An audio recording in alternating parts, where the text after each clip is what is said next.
Shalom, selamat pagi sahabat Petra yang terkasih dalam Kristus. Sudahkah Anda mengasihi orang lain hari ini?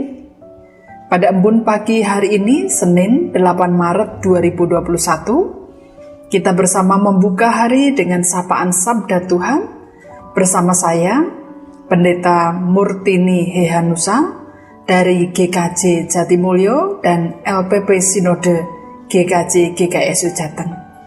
Adapun tema renungan hari ini adalah pengkhianatan Yudas. Tema ini didasarkan pada bacaan Injil Matius 26 ayat 47 sampai 56. Mari kita siapkan hati dengan merendahkan diri di hadapan Allah, bersama kita berdoa. Tuhan yang rahmani dan rahimi, Allah yang berkenan turun ke dalam dunia di dalam Sang Firman yang hidup, Yesus Kristus Tuhan kami. Terima kasih Tuhan untuk hari baru pemberian-Mu, untuk kesempatan hidup yang masih Tuhan berikan kepada kami, anak-anak-Mu ini. Sekarang kami ingin mengawali hari ini dengan mendengarkan firman-Mu. Bersabdalah ya Tuhan, tolonglah kami untuk mendengarkan dan merenungkan firman-Mu, agar hidup kami berbuah lebat untuk kemuliaan-Mu. Amin. Sahabat Petra terkasih, pembacaan Alkitab terambil dari Injil Matius 26 ayat 47 sampai 56. Injil Matius pasal 26 ayat 47 sampai 56. Matius 26 ayat 47 sampai 56 yang demikian bunyinya. Yesus ditangkap. Waktu Yesus masih berbicara, datanglah Yudas, salah seorang dari ke-12 murid itu. Dan bersama-sama dia serombongan besar, orang yang membawa pedang dan pentung, disuruh oleh imam-imam kepala dan tua-tua bangsa Yahudi. Orang yang menyerahkan dia telah memberitahukan tanda ini kepada mereka. Orang yang akan kucium itulah dia, tangkaplah dia. Dan segera ia maju mendapatkan Yesus dan berkata, "Salam, Rabi," lalu mencium dia.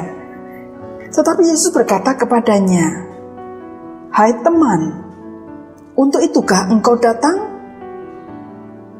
Maka majulah mereka memegang Yesus dan menangkapnya. Tetapi seorang dari mereka yang menyertai Yesus mengulurkan tangannya, menghunus pedangnya, dan menetakkannya kepada hamba imam besar sehingga putus telinganya. Maka kata Yesus kepadanya, "Masukkan pedang itu kembali ke dalam sarungnya. Sebab barang siapa menggunakan pedang akan binasa oleh pedang. Atau kau sangka bahwa aku tidak dapat berseru kepada Bapakku supaya ia segera mengirim lebih dari 12 pasukan malaikat membantu aku? Jika begitu, bagaimanakah akan digenapi yang tertulis dalam kitab suci yang mengatakan bahwa harus terjadi demikian?" Pada saat itu Yesus berkata kepada orang banyak, "Sangkamu aku ini penyamun? Maka kamu datang lengkap dengan pedang dan pentung untuk menangkap aku. Padahal tiap-tiap hari aku duduk mengajar di bait Allah, dan kamu tidak menangkap aku. Akan tetapi semua ini terjadi supaya genap yang ada tertulis dalam kitab nabi-nabi." Lalu semua murid itu meninggalkan dia dan melarikan diri. Sahabat Petra, banyak orang mengatakan betapa sakitnya dikhianati. Mungkin ada sahabat Petra yang pernah dikhianati. Dikhianati suami atau istri, pacar atau teman kerja, teman sekolah, sahabat, atau orang terdekat lainnya. Seringkali bahkan orang tidak mau atau enggan move on, melangkah melanjutkan perjuangan hidup karena merasa dikhianati. Hari ini kita mau belajar dari apa yang dilakukan Tuhan Yesus saat ia dikhianati oleh salah seorang muridnya. Injil Matius 26 ayat 47 sampai 56 menceritakan bahwa setelah Tuhan Yesus selesai bergumul dalam doa di Taman Getsemani dan sedang bercakap-cakap dengan para murid, maka datanglah Yudas Iskariot. Ia datang bersama serombongan besar orang yang membawa pedang dan pentung yang disuruh oleh para pemuka agama dan tokoh masyarakat pada saat itu. Dengan tanda ciuman Yudas Iskariot, mereka menangkap Tuhan Yesus. Sungguh suatu pengkhianatan yang menyakitkan. Pengkhianatan dari seorang murid yang sehari-hari bersamanya. Orang terdekat itu justru menyerahkan Tuhan Yesus ke tangan orang-orang yang akan menyiksa dan menyalibkannya. Namun sahabat Petra yang terkasih, kita telah mendengar kesaksian Injil tentang bagaimana Tuhan Yesus bersikap dan menanggapi pengkhianatan tersebut. Saat ini, mari kita belajar dari sikap dan tanggapan Tuhan Yesus tersebut, dari respons Tuhan Yesus tersebut. Yaitu yang pertama, mari tetap tenang. Jangan terpancing emosi. Sekali lagi, mari tetap tenang. Jangan terpancing emosi. Tuhan Yesus sebelum peristiwa penangkapan itu sudah punya firasat bahwa ia akan dikhianati. Matius 26 ayat 46, setelah ia berdoa di Taman Getsemani, ia berkata kepada para murid, "Bangunlah, marilah kita pergi. Dia yang menyerahkan aku sudah dekat." Sahabat Petra, seperti halnya yang dirasakan Tuhan Yesus, dalam hidup sehari-hari kadang kita punya firasat atau tahu bahwa ada orang yang akan mengkhianati kita. Mungkin dari gelagat perilakunya, atau mungkin dari cerita-cerita yang kita dengar dari orang lain. Semua itu bisa membuat hati kita bergemuruh panas penuh emosi. Namun, hari ini kita mau belajar dari Tuhan Yesus, Sang Firman Allah yang telah menjadi manusia, Sang Teladan dan Guru kita. Mari, seandainya saudara berada dalam situasi dikhianati, saudara diajak untuk tetap tenang dan tidak terpancing emosi.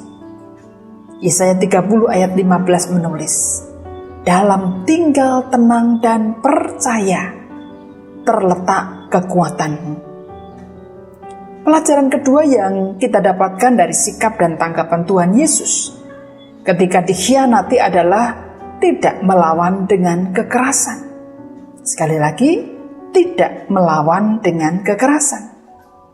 Diceritakan dalam Injil bahwa ia menegur salah seorang pengikutnya yang marah dan menghunus pedangnya ke hamba imam besar sehingga telinga hamba itu putus. Ia berkata kepada muridnya itu, "Masukkan pedang itu kembali ke dalam sarungnya. Sebab barang siapa menggunakan pedang, ia akan binasa oleh pedang." Sahabat Petra terkasih, kita kadang tergoda untuk melawan kekerasan dengan kekerasan, caci maki dengan caci maki, fitnahan dengan fitnahan, ketidakbaikan dengan ketidakbaikan. Tapi hari ini Tuhan Yesus mengajak saudara dan saya untuk melawan dengan bijaksana, bukan dengan kekerasan, bukan dengan ketidakbaikan. Berbicara tentang melawan tanpa kekerasan, kita ingat pada satu sosok Kristen, pengikut Kristus dari Afrika Selatan yang bernama Nelson Mandela. Ia dikenal sebagai pejuang kemanusiaan yang membebaskan orang-orang Afrika Selatan dari pengaruh politik apartheid yang diterapkan pemerintah ras kulit putih pada saat itu. Politik yang merendahkan orang kulit hitam di negerinya sendiri.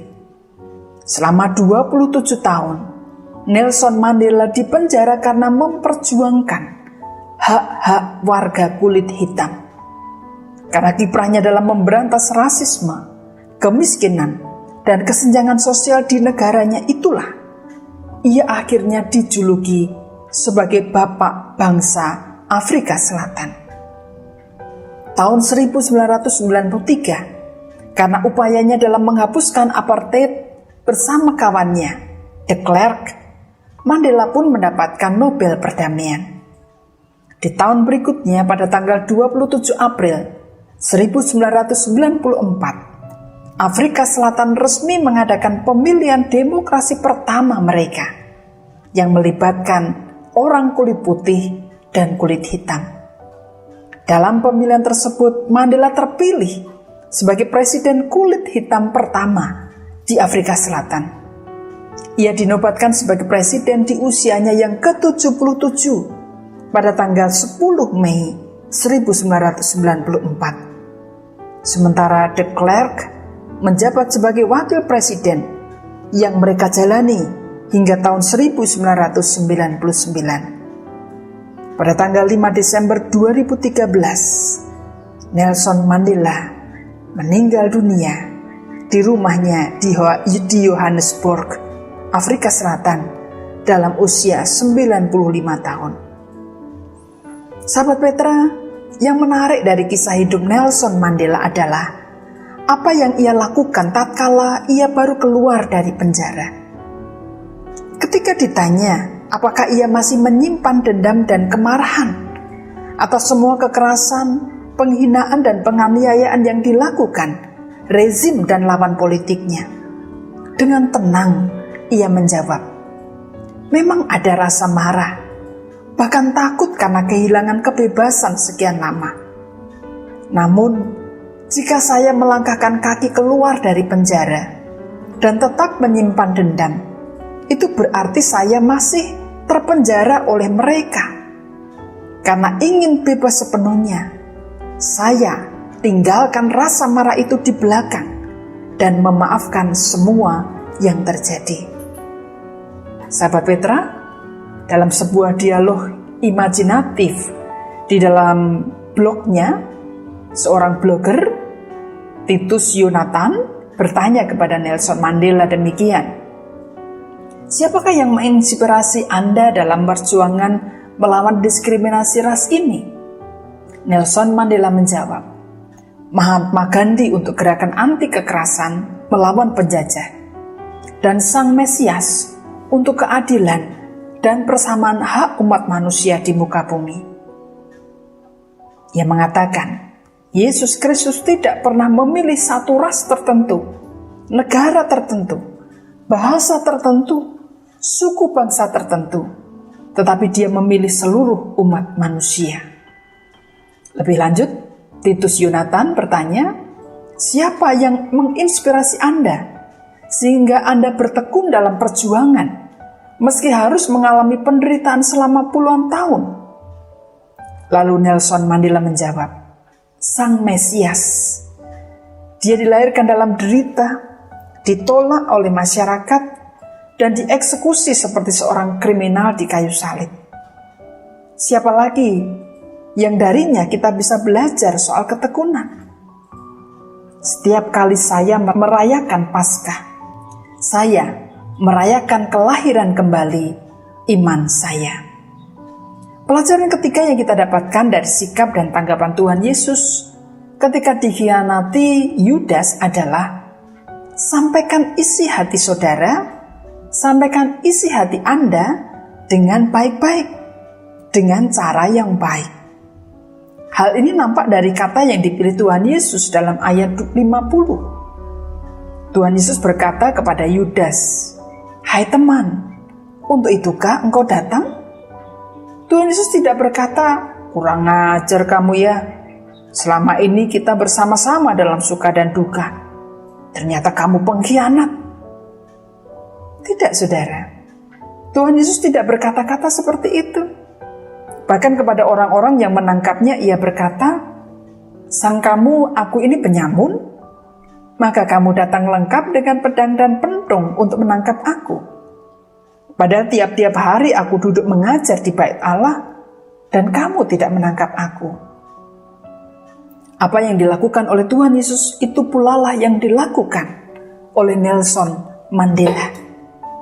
Ia bisa bersikap baik-baik kepada orang-orang yang memusuhinya, bahkan merendahkannya, karena ia mau mengampuni mereka. Tentang mengampuni, Nelson Mandela mengatakan, kita harus mengampuni tanpa melupakan apa yang sudah terjadi. Tujuannya adalah agar kita selalu diingatkan masa lalu yang gelap, dan daripadanya lah kita dapat belajar agar tidak terjadi lagi. Lebih lanjut ia berkata, ketika hati kita terluka sangat dalam, maka kita harus mengampuni. Hati kita bisa pulih dari luka itu ketika kita bisa mengampuni. Ketika Nelson Mandela mengajak de Klerk untuk menjadi wakilnya dalam pemilihan presiden, ia ditanya oleh wartawan, apakah cara Anda itu bisa diterima oleh de Klerk, bahkan oleh penguasa kulit putih yang Anda tentang? Nelson Mandela menjawab, prinsipnya sederhana, berbicaralah dengan bahasa hati dengan lawan Anda. Jika kita berbicara dengan seseorang dengan bahasa literal saja asal bisa dimengerti, perkataan kita hanya akan mampir di kepalanya. Tetapi jika kita berbicara dengan bahasa hati, perkataan kita akan merasuk ke dalam hatinya. Untuk itu diperlukan pikiran yang baik dan hati yang baik. Dia mengatakan, a good head and a good heart are always a formidable combination. Artinya, pikiran yang baik dan hati yang baik selalu menjadi kombinasi yang luar biasa. Sahabat Petra yang terkasih dalam Kristus, ketiga sikap itulah buah dari gumul doa yang Tuhan Yesus dan juga saya yakin Nelson Mandela lakukan bersama Bapa. Dalam peristiwa Tuhan Yesus tahu bahwa ia akan menghadapi sesuatu yang sangat berat. Oleh karena itu sebelum peristiwa penangkapan itu, ia ke Taman Getsemani untuk bergumul dalam doa, untuk berdialog, bercakap-cakap dengan Sang Bapa. Gumul doanya itu sampai pada kesimpulan dan kemantapan hatinya bahwa yang ia akan alami adalah yang sudah semestinya, supaya apa yang tertulis dalam kitab suci terpenuhi, supaya tergenapi apa yang ada tertulis dalam kitab nabi-nabi. Penerimaan terhadap realita yang ada di depannya, yang meskipun menyakitkan, menjadikan Tuhan Yesus bersikap tenang, tidak melakukan kekerasan, dan dapat menyampaikan isi hati secara baik-baik. Ini perlu kita contoh dalam hidup kita. Contoh dari manusia ideal yang Allah anugerahkan bagi kita. Manusia ideal yang adalah Sang Firman Allah itu sendiri. Mari kita terus berdialog dengan Tuhan, bergumul dalam doa yang sungguh ketika dikhianati atau sedang menghadapi persoalan yang berat. Dengan demikian, kita bisa tetap tenang, tidak melawan dengan kekerasan, dan bisa menyampaikan isi hati dengan baik-baik. Orang bisa mengkhianati kita, tetapi kasih Tuhan tidak akan pernah lepas dari diri kita. Ia akan senantiasa menguatkan, memberikan hikmat, dan menolong kita. Tuhan memberkati. Amin. Mari kita berdoa. Tuhan, terima kasih atas contoh yang Dikau berikan kepada kami. Tolonglah kami untuk bisa melakukan kehendak-Mu dalam hidup kami. Berkatilah kami, keluarga kami, dan juga orang-orang di sekeliling kami pada hari ini. Jadikanlah hidup kami sebagai alat kemuliaan-Mu. Inilah doa kami ya Tuhan, sempurnakanlah, karena semua ini kami panjatkan di dalam nama Tuhan kami Yesus Kristus yang mengajar kami berdoa. Bapa kami yang di sorga, dikuduskanlah nama-Mu, datanglah kerajaan-Mu, jadilah kehendak-Mu di bumi seperti di sorga. Berikanlah kami pada hari ini makanan kami yang secukupnya, dan ampunilah kami akan kesalahan kami, seperti kami juga mengampuni orang yang bersalah kepada kami. Dan janganlah membawa kami ke dalam pencobaan, tetapi lepaskanlah kami daripada yang jahat. Karena Engkau-lah yang punya kerajaan, dan kuasa, dan kemuliaan sampai selama-lamanya. Amin. Demikian sahabat Petra yang terkasih dalam Kristus, embun pagi hari ini, Senin 8 Maret 2021. Kiranya sabda Tuhan memberikan hikmat, kekuatan, dan penghiburan bagi kita untuk melewati sepanjang hari ini. Saya, Pendeta Murtini Hehanusa dari GKJ Jatimulyo dan LPP Sinode GKJ GKI, mohon diri dan mohon maaf bila ada kata yang kurang berkenan. Sahabat Petra, selamat mengasihi orang lain hari ini. Tuhan Yesus memberkati. Amin.